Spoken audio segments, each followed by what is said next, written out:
So you want to take control of your health, but you're not sure where to start. What next? You're listening to another Torched original. Are you feeling stuck when it comes to creating content for you and your business? Would you like a podcast of your very own? Or maybe you'd like to stand out and reach new audiences? Head to gettorched.com. That's GETTORCHT.com today, and we look forward to helping you on your content creation journey. And now, enjoy the show.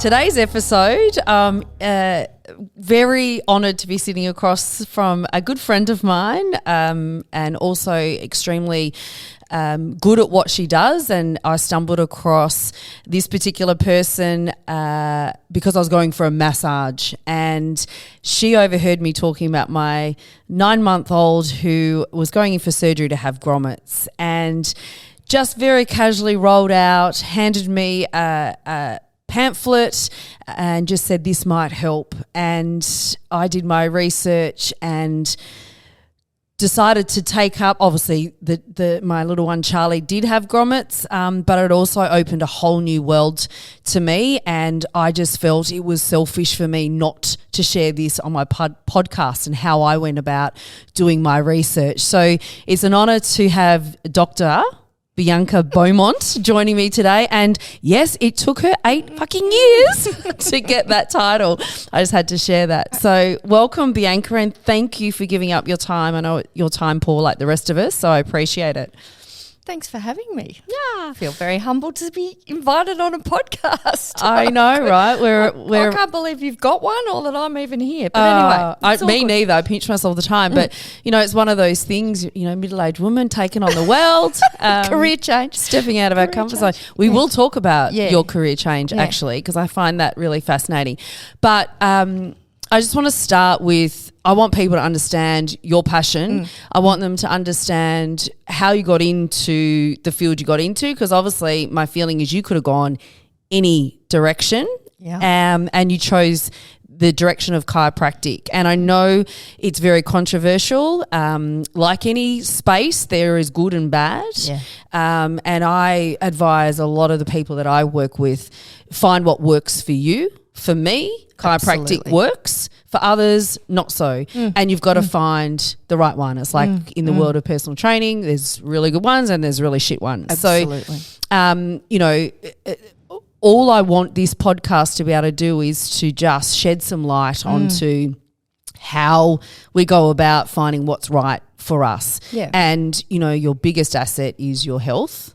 Absolutely. And we've got to look after it. So over to you. Talk to us. And you don't realise, I think, how important your health is and what just the most important asset it is until it's taken from you, or until you're in the process of losing it, or someone that's really close to you that you love is losing their health, and then you realise. Totally. I think the pandemic has helped us a little bit understand that, but it hasn't taken long to go back into bad habits not prioritising health. And it's funny, isn't it? Because in a lot of ways it's made people prioritise their health, but in a lot of ways it's also made them sort of hand over their responsibility for their health to external people, factors, powers, and that can be really disempowering. So you were saying, you want to take control of your health back. What next? So that's actually how I came to become interested in becoming a chiropractor.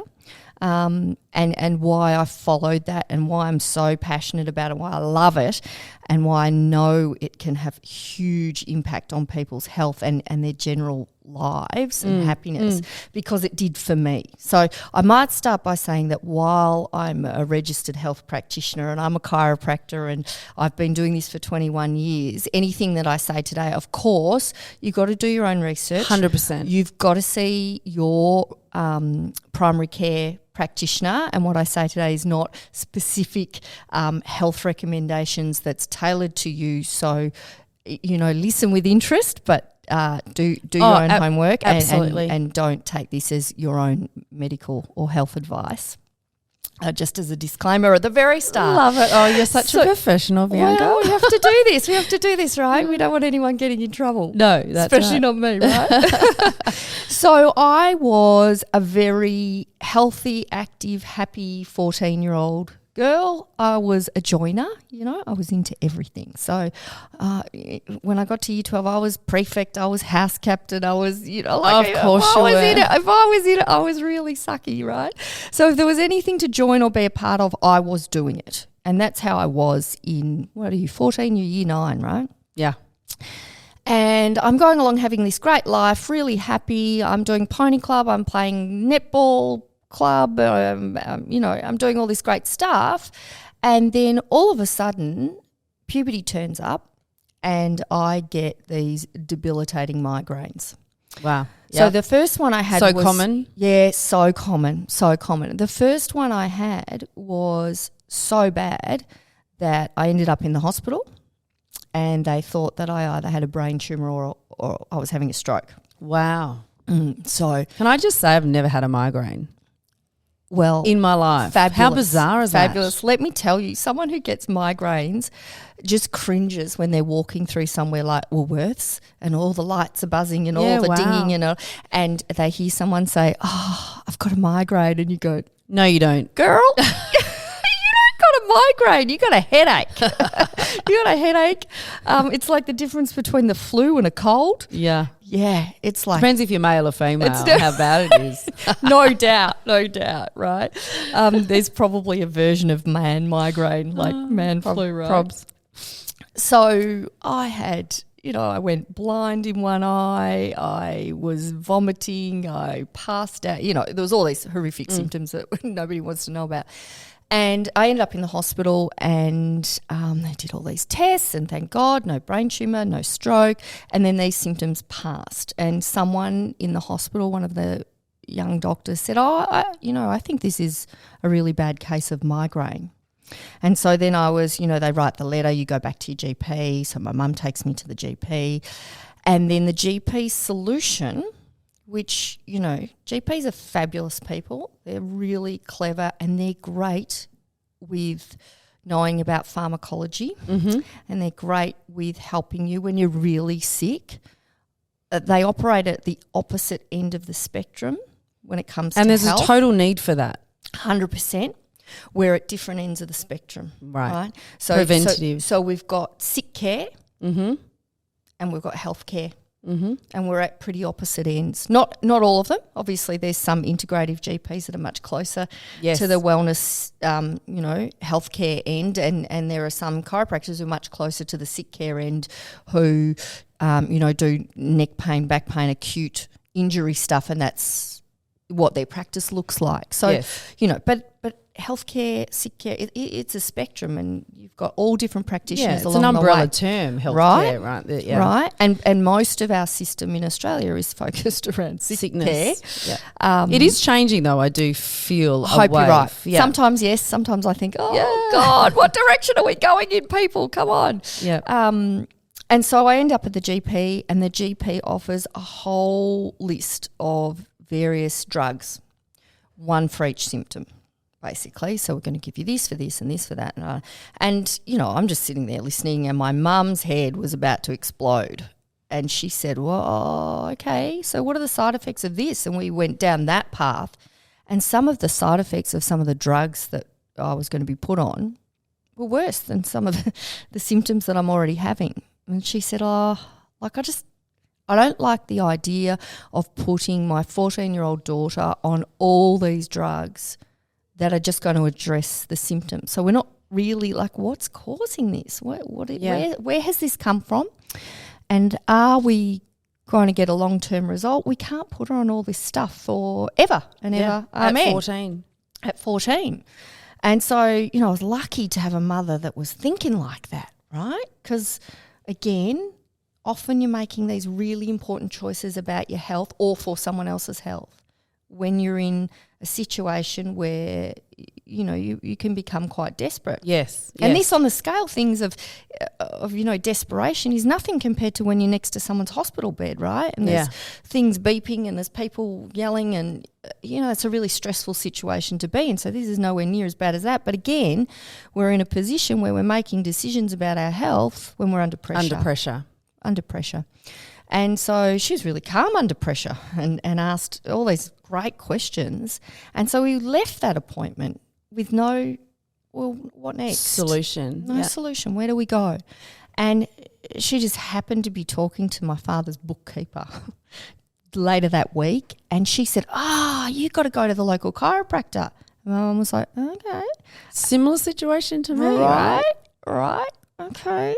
Yeah. I can't even remember what had happened to her son. He'd been in a car accident. Something had happened. And he was they were at a loss with what to do. And they ended up at the chiropractor, and it had been life-changing for him. So off we go to the chiropractor. Now, at this point, I'm terrified, right? Because my only knowledge, this is a long time ago. No Google. Right? A long time ago. Well, I'd seen ads on A Current Affair. Oh, yes. I think we've all seen those That was ads. my only knowledge around chiropractors. Yeah. No, they scared me too. So we're not great at doing publicity in good PR in my industry. So off we went. I'm terrified. We meet with this chiropractor. He shows us a chart of the nervous system, so the brain, the spinal cord, all the nerves coming off it, and explaining that to us that, your central nervous system controls and coordinates everything. Totally. Everything that goes on in your body, how you think, how you feel, whether you have pain, how you experience the world, basically. And the communication between your brain and everything else in your body is influenced by your spine. And so this was, okay, this made sense. There's a picture. It makes sense. We get it. Let's try this out. And so I started having chiropractic care, and in addition to that, he did a little bit of, quite sort of what would be considered unorthodox kind of allergy or intolerance testing with me. Yeah. And changed my life. Because this would take me out of the game. So by the time I got there, I reckon I'd had about 3 migraines. It's the day before I get my period, bang. Yeah. And I'm out. Yeah. And I'm in a dark room and I'm having trouble keeping down water, and this could go on for 3 days. So it was really taking me out of the game. Yeah. So you're also desperate at this point to work out what the hell's going on. Yeah. Yeah. What the hell? And so it all changed. I had to stop eating chocolate, which is shame. Although I'm not into chocolate. You know what? It's better than wine. Yeah. You do love a wine. I do love wine. That's what I love about you. You are in the healthcare and you are a chiropractor, but you're also real. Yeah. Well, you can't. Live life. People who pretend to be perfect are often not terrible when you scratch the surface, right? Yeah. I'm certainly not perfect, and I don't do everything that I know I'm supposed to do all the time, right? No, who does? But that's life. That's life. You've got to have a balance in all things. And so this completely changed my life. All of a sudden, this was not a problem for me. Yeah. I can remember the day that I got a period. I didn't know it was coming. Wow. That happens? Yeah. That's real. And even now, to this day, I see people in practice and they're like, they think that period pain is normal. They think that headaches are normal. All these symptoms, they think that back pain is normal because that's what we're taught, mostly through our media exposure and, ads by pharmaceutical companies. It's not, headaches are not as the result of a shortage of paracetamol or Nurofen or, there's other things that are causing that. Yes. And they're remarkably common, right? But that doesn't make them normal. Yes. So there's a difference there, a little shift. Yep. Yeah, a little shift. Like today I was watching a webinar about natural pain relievers and analgesics and anti-inflammatories. And, it's like 4 million Australians a day are reaching for anti-inflammatories, non-steroidal anti-inflammatory medication for some sort of arthritic condition. 4 million. It's like 16% of the population. Well, full disclosure, I popped some Voltaren last week after my skiing holiday. Right. Which wasn't the skiing, it was the climbing for my bad knee. It was amazing. Yeah, which is fine in small doses, and it's fine if you're doing it with the knowledge of what else that does to your body. Yes. Right? How does this act, and what else does it do? Because it takes away the inflammation. It does what it says it's going to do. Totally. Amazing. Yep. Amazing. Like a magic pill, especially if you haven't taken it before or don't take much of it. have right? not taken Works. Voltaren for at least 5 years. Yeah. And I was blown away by how well that worked. Amazing. Needed to get on top of it. And that's where I love the blend of Amazing. both. Works like magic. Yeah. But you have to understand that when you're doing that, it doesn't just affect the inflammation in your knee, right? Oh, so it's stomach. erosive Yeah. to our gastrointestinal Correct. tract. It's erosive to our cardiovascular system. Understanding that, and also understanding, it can become very toxic very, very quickly to our liver, to our kidneys. So there's all these other side effects of just like, even just take it back to paracetamol, right? People were popping paracetamol like crazy. You only have to take 6 of those in a day for your liver, which, to me that sounds just crazy. Who would take 6? But people do. I hear it in practice all the time. They're like, oh, I just take Panadol every day.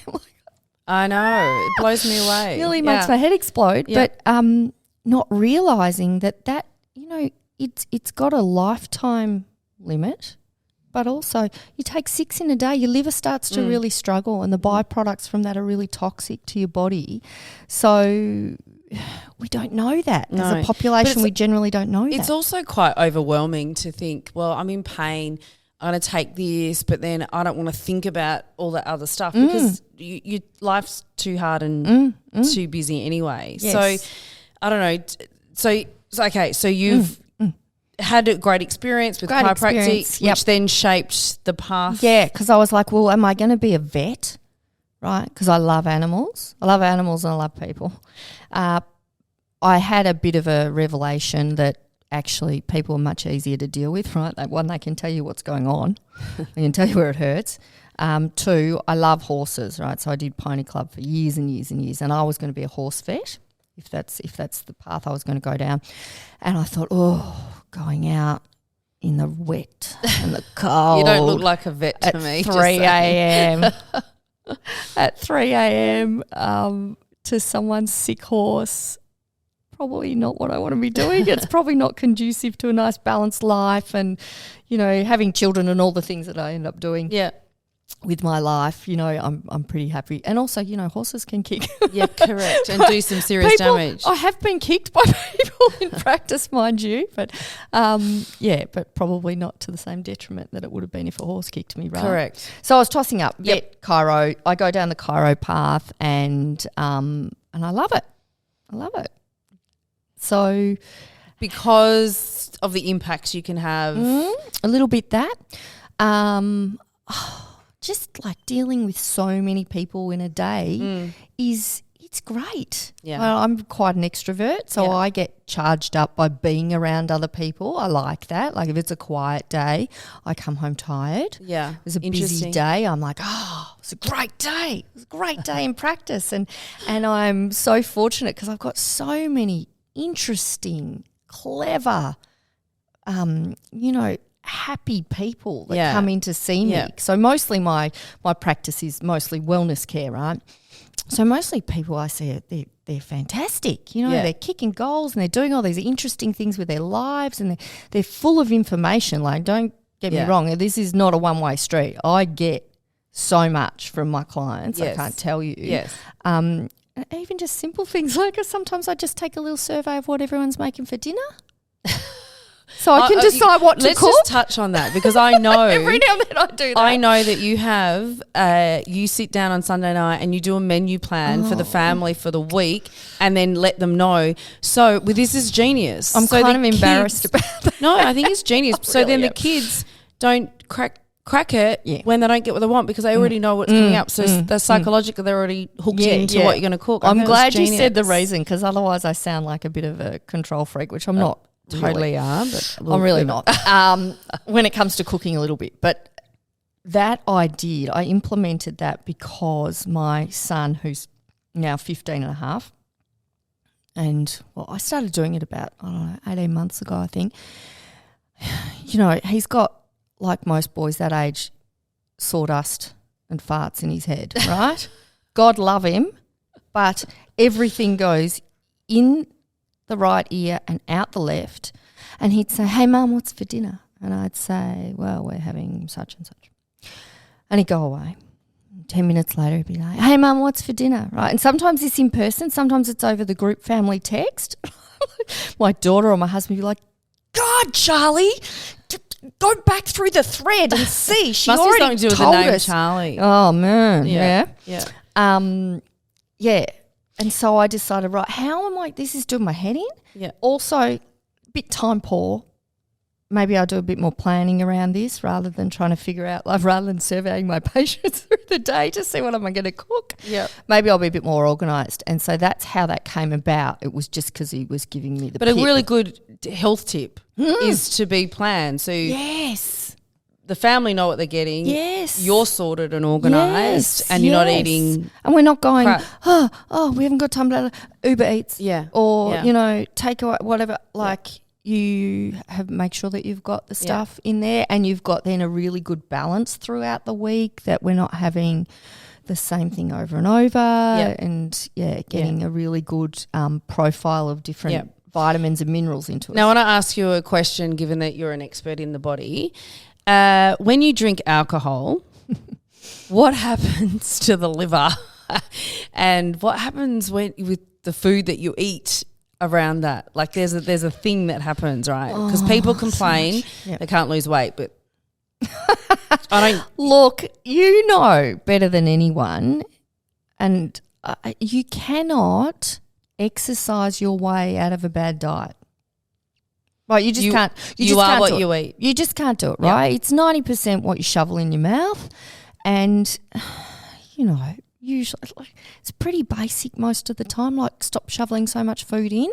Yeah. I know that. Most people figure that out. Yeah. And there's a lot to do with, like you're drinking alcohol, you're drinking bucket loads of sugar, right?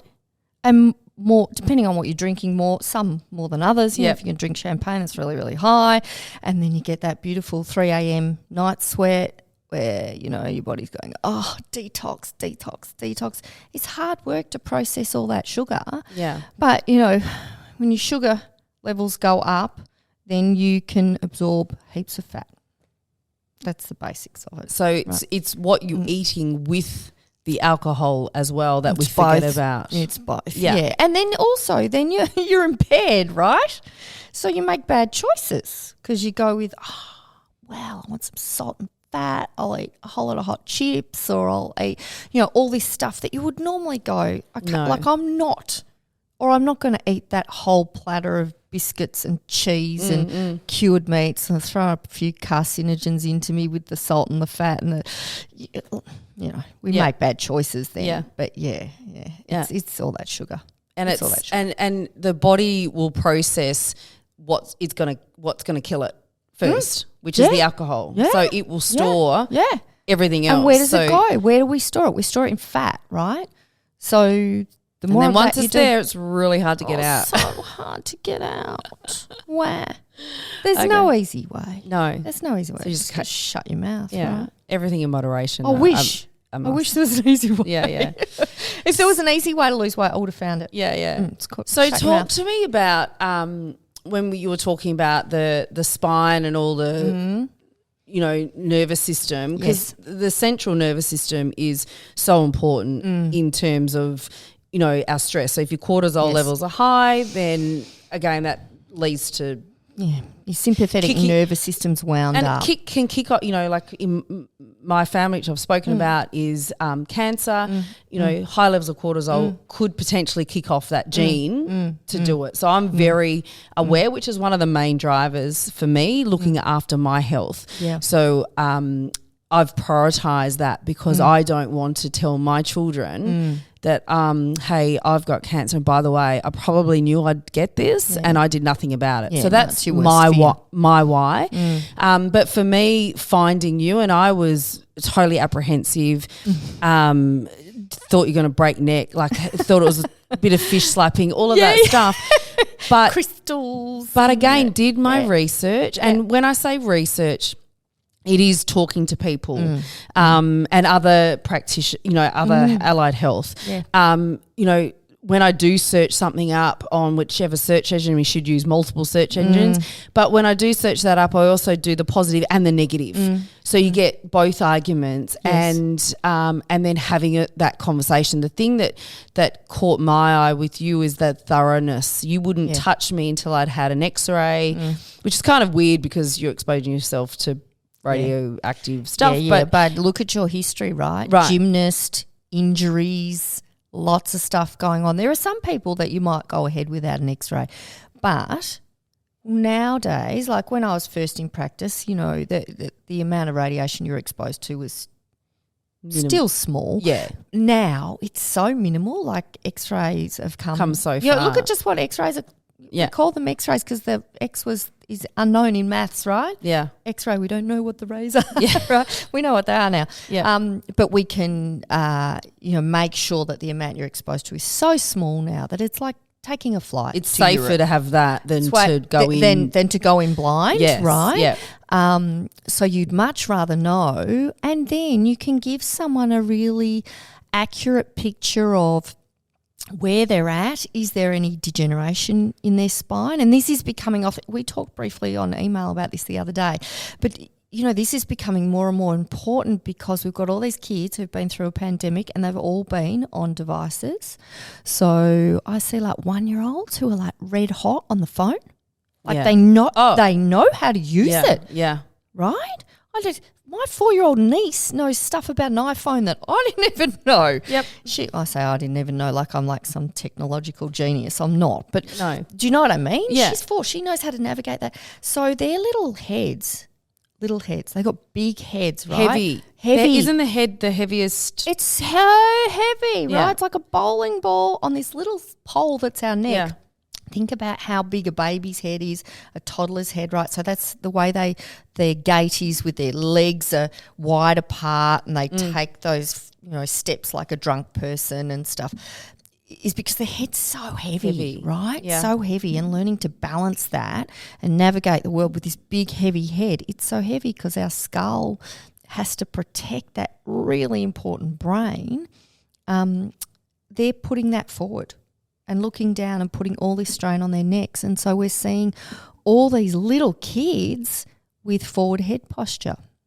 So what that means is, like, not just parents sort of concentrate a lot on rounded shoulders and all, but if you look at them, their heads, it's the forward head, really forward. We also see a lot of that as well. Not so much the kids. We don't do a hell of a lot with kids, but we see it in adults, 50s, but it's just happening earlier, right? Curvature of the spine. And that forward head posture. And that means that instead of having like a C-shaped curve, which then balance, I'm doing my hand here. No one can see what I'm doing. But if you could see, you'd see that the C-shaped curve means that their head is sitting and held up by the structure of the spine. As soon as we flatten that curve, which is what's happening when you've got that jutting chin, that forward head posture, as soon as that happens, right, the weight of your head, which is so heavy, is taken by all those little tiny muscles that insert into the back of our skull, go out to our shoulders, and then catch all the vertebrae all the way down to about mid-back height. And so that tension in your neck and shoulders that lots of people get, we've got little kids that will be feeling that. But how do you negate that? Because that's the way of the world, it's hard, right? And the other things that RSI and stuff people are getting, like, it's a thing. Text thumb is a thing. Like, what? Text thumb. It's nuts. Yeah. How do we negate that? Okay, so we do things to reverse it. So lying on a posture pole, lying out flat with the shoulders spread. Corrective exercise. Yeah. If you're going to do it bit by bit, little by little, all day, every day, then you have to make a really concerted effort to unwind it. And the worst thing is people don't know that that's where they're heading until it's too late. And that comes back to the sickness end and the wellness end. And I think that's what the message is here is think about. Yeah, make those decisions while you're empowered to do it. Yep. Get a great health team around you. Ask your friends, ask your health professionals. They will have a team. Yes. I've got a team. You want to know who I think the best GP is? You want to know who I think the best personal trainer is? Do you know, I've got a team. Yeah, just like a business has. Yeah, Everyone, right? Who does your bookkeeping? Who's your accountant? Why have you chosen those people? Why do you think they're the best? Okay, maybe I'm going to copy that person. Yeah, yeah. And I think it's important to sort of wrap it up here as well. Is that you it's got to work for you. 100%. You know, not everything is right for you. No, one size does not fit all. Yeah. But you've got to a certain extent, you've got to suck it and see, right? Try it out. I love that. Suck it and see. That's Have interesting. you not heard that before? No. It's a saying. It's a thing. Okay, I didn't make it up. That's not mine. Is that what you did when you met Simon? Oh, stop it. Sorry, I couldn't. I had to go there. Need to edit that out. No. KR in the raw. Yeah. So. So when sorry, we got our production team here laughing and just shaking their heads. But just to finish, just to put everyone's mind at ease, how do you know if the practitioner is good? Is that just word of mouth, or is there a certain thing they've got to look for? Is there a registration? So you can see that they're a registered health practitioner. Ask other people. Yeah. And trust your gut. Yeah, I love that. I was hoping you'd say that. Trust your gut. If you get a funny feeling, there's probably a reason. Bail. Yeah. And just, it's your health. They're your decisions to make. It's okay to say, you know what, thanks. But no thanks. Thanks for your advice, but I'm actually going to go down a different path. It's okay to ask for a second opinion, a third opinion. It's all right to go to an alternative to that. And also I would say to you, if you've got a practitioner who says, you just need to see me and you shouldn't see anyone else, and those people, whatever they do, which is different to what I do, are wrong. And that's really interesting. That really annoys the hell out of me because we all should be helping each other and there's no right or wrong way. It's just what works for them. A rising tide lifts all boats, Agreed. Right? It's Agreed. not, this is not, and your health is not the arena to be having healthcare practitioners that are combative. They should be collegiate. They should be on your team, not on their team. So there's another warning sign in my eyes. They should be on your team. Yep. Yeah. Love it. Thanks so much. Thank you for having me. Your time, and I'm sure that we'll be hearing from you again on certain. I'd love to really dive deep into things, but you are governed by what you can and can't talk about, which is. I want to keep practicing, so we'll leave something. Oh, just on that career change.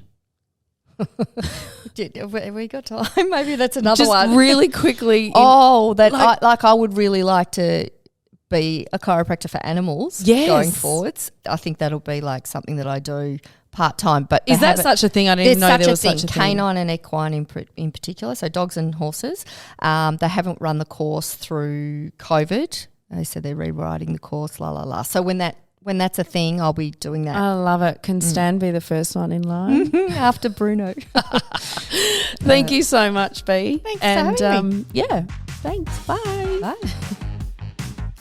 Thank you for joining us on this episode of What Next? I'm Kirsty Robbie, and if this episode sparked any questions and you want to know more, please hit us up on our socials at whatnext_with KR, and have a great day. You're listening to another Torched original. Are you feeling stuck when it comes to creating content for you and your business? Would you like a podcast of your very own? Or maybe you'd like to stand out and reach new audiences? Head to gettorched.com. That's GETTORCHT.com today, and we look forward to helping you on your content creation journey.